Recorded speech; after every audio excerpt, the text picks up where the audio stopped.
주한미군 철수와 국가보안법 폐지, 북한 핵무기 효과. 북한이 강하다는 걸 미국도 정부도 국힘당도 인정. 윤석열 전쟁 도발을 막은 건 북한의 인내가 아닌 북한의 핵무기. 2026 국방전략에서 주한미군 철수 냄새가 난다. 지난 1월 21일 신년 기자회견에서 이재명 대통령이 대북 정책과 관련해 지금 저자세라는 소리를 많이 하던데 그럼 고자세로 북한과 한판 뜰까요? 라고 묻고 바보 같은 소리라고 지적했습니다. 그러면서 가장이 성질이 없어서 그냥 직장 열심히 꾸벅꾸벅 다니느냐라고 반문했습니다. 그러니까 이 대통령도 성질 같아서는 북한의 고자세를 취하고 싶지만 그랬다가는 나라가 풍비박산 날 게 뻔하니 참아야 한다는 것입니다. 그런데 예전 같으면 대통령이 이런 발언을 하면 국힘당과 조중동이 대통령이 왜 북한의 저자세냐, 북한의 대변인이냐 하며 난리를 쳤을 텐데 조용합니다. 국힘당은 아예 해당 발언에 대한 논평 하나 내지 않았고 신년 기자회견 전체를 뭉뚱그려서 비난하다가 북한 눈치 보기라는 한마디를 끼워 넣었을 뿐입니다. 조중동도 그냥 이런 발언이 있었다 수준의 보도만 할 뿐입니다. 왜 그럴까요? 그들도 북한이 너무 세서 한판 뜨면 안 된다는 걸 알기 때문일 것입니다. 아마 북한이 약하면 한판 떠서 밀고 들어가 점령하자고 할 것입니다. 실제로 과거에는 그랬습니다. 박근혜는 2014년을 통일준비 원년으로 선포하고 통일 대박론을 이야기했습니다. 그런데 이게 무슨 평화통일을 염두에 둔 발언이 아닙니다. 남재준 당시 국가정보원장은 2013년 연말에 열린 국정원 송년회에서 2015년 통일 플랜을 언급하며 통일을 위해 다 같이 죽자라고 얘기했습니다. 그러고는 국회에 출석해서 북한 체제의 불확실성이 증대됐기 때문에 모든 가능성을 열어놓고 생을 바칠 각오로 예의주시하라는 의도였다고 설명했습니다. 즉, 당시 박근혜 정권은 전쟁을 통한 북한 점령이 가능하다고 생각한 것입니다. 아니나 다를까 2015년 8월 비무장지대에서 이른바 목함쥐뢰 사건이 발발하면서 전쟁 접견까지 흘러갔습니다. 이 사건은 윤석열의 무인기 전쟁 유도 사건과 비슷한 성격의 사건입니다. 아마 북한이 약했다면 그때 북한을 쳐들어가 점령해 박근혜가 평생 대통령을 하게 됐을 것입니다. 물론 최순실은 상황 노릇을 하겠지요. 그러나 현실은 박근혜가 꼬리를 내리는 것으로 끝났습니다. 보수 세력 내에서는 우리가 북한에 졌다라며 개탄하는 목소리까지 나왔습니다. 이렇게 사태가 끝난 건 결국 북한의 힘이 강했기 때문 아닐까요? 1월 23일 미국 전쟁부가 발표한 2026 국방전략 NDS에는 북한을 두고 미국 본토에 대한 핵공격에 명백하고 당면한 위험을 보인다라고 평가했습니다. 이 보고서에서 미국 본토를 위협한다고 지목한 나라는 북한이 유일합니다. 작년에 미국에서 제작, 개봉해 화제를 모은 영화 하우스 오브 다이너마이트 역시 미국이 느끼는 북한의 위협을 실감나게 그렸습니다. 제작자는 미국 관리들을 폭넓게 인터뷰해 내용을 마련했기에 다큐멘터리나 매 한 가지라고 말합니다. 영화는 북한이 미국 시카고에 핵미사일을 날리고 이를 막지 못한 미국 지도부가 붕괴하는 과정을 실감나게 그렸습니다. 북한 핵무기에 당할 수 있다는 공포심이 미국을 심각하게 짓누르고 있음을 알 수 있습니다. 세계 최강을 자처하는 미국이 이렇게 북한에 공포심을 가지고 있습니다. 그 정도로 북한이 강합니다. 이런 북한과 한판 뜨자? 누가 이런 말을 한다면 상대는 미친놈 아니야? 하고 생각하는 게 당연합니다. 이런 분위기가 한국 사회를 지배하고 있다는 것을 상징적으로 보여준 것이 이 대통령의 발언과 그에 대한 국힘당 조중동의 반응이었던 것입니다.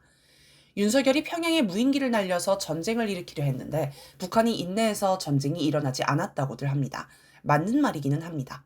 그러나 북한이 인내만 하고 있었다면 윤석열은 전쟁이 날 때까지 계속 더 심한 도발을 하였을 것입니다. 미국도 인내만 하는 북한을 우습게 보며 더 깊숙이 침투해 더 강하게 도발하라고 했겠지요. 문제는 북한의 핵무기였습니다. 2024년 10월 14일 북한의 김여정 부부장이 핵 보유국의 주권이 미국 놈들이 길들인 잡종개들에 의하여 침해당하였다면 똥개들을 길러낸 주인이 책임져야 할 일이라며 무인기 사건을 누가 일으켰든 미국이 책임져야 한다고 선언했습니다. 같은 날 김정은 국무위원장은 국방 및 안전 분야에 관한 협의회를 소집해 당과 공화국 정부의 강경한 정치 군사적 입장을 표명했고 이를 다음 날 노동신문이 공개했습니다. 그러자 유엔 군사령부가 곧바로 보도를 통해 평양 상공에 무인기가 출현했다는 북한의 주장을 인지하고 있다라며 유엔사는 현재 정전협정에 따라 이 문제를 엄격하게 조사하고 있다라고 밝혔습니다. 유엔사는 실질적으로 미군입니다. 그리고 한국 무인기가 북한에 들어간 건 명백한 정전협정 위반입니다. 따라서 유엔사의 발표는 미국이 윤석열의 무인기 작전을 단속하겠다는 말이나 다름없습니다. 북한이 미국을 겨냥하자 곧바로 꼬리를 내린 것입니다. 이렇게 남북 사이의 주고받기식 대결 상승은 한풀 꺾였습니다. 이는 2015년 8월에 있었던 이른바 목함지를 사건과 유사합니다. 당시 북한은 48시간 이내에 대북 확성기를 철거하지 않으면 군사 행동을 개시한다고 선포했습니다. 그러면서 준전시 상태를 선포하고 전체 잠수함의 70%를 출항시켰으며 최전방 포병을 2배로 늘렸고 공기부양정 20척을 전진 배치하며 특수부대를 이동시켰습니다. 긴장한 미국이 한미 연합훈련을 중단시키고 B-52 전략폭격기 위력 시위도 취소했습니다. 그리고 박근혜 정권에게 협상 타결을 압박했습니다. 결국 박근혜 정권은 대북 확성기 방송을 중단했습니다. 그렇게 극적으로 전쟁 위기를 넘겼습니다. 나중에 미국에서는 작전 계획을 전면 수정해야 한다는 얘기가 나왔습니다. 북한의 군사행동을 보고 기존의 작전 계획이 무용지물임을 깨달은 것입니다. 아마도 2024년에도 그때와 비슷한 일이 있었을 것입니다. 북한은 국방 및 안전 분야에 관한 협의를 앞두고 핵공격 준비에 돌입했으며 미국이 그것을 포착하여 윤석열을 단속한 것으로 보입니다. 결국 북한의 핵이 윤석열의 무모한 도발을 저지하고 전쟁을 막은 것입니다. 미국은 북한의 핵미사일이 본토에 날아오는 공포에서 벗어나기 위해 머리를 굴리고 있을 것입니다. 아마 주한미군 철수도 고민할 것입니다.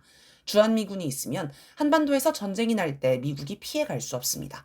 당장 윤석열의 무인기 사건만 해도 주한미군이 없었다면 미국은 난 모르는 일이라며 발뺌할 수 있었을 것입니다. 또 주한미군을 철수하면 북한과 대화할 명분이 되기도 합니다. 미국의 2016 국방전략은 한국은 미국의 중요하지만 제한된 지원 아래 북한을 억제하는 주된 책임을 질 수 있다라며 한국 방위를 한국이 주되게 책임져야 한다고 지적합니다.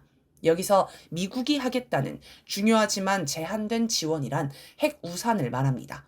미국은 핵우산만 제공할 테니 재래식 영역은 한국이 책임지라는 것입니다. 이런 논리라면 주한미군의 대부분을 차지하는 육군은 철수해도 됩니다.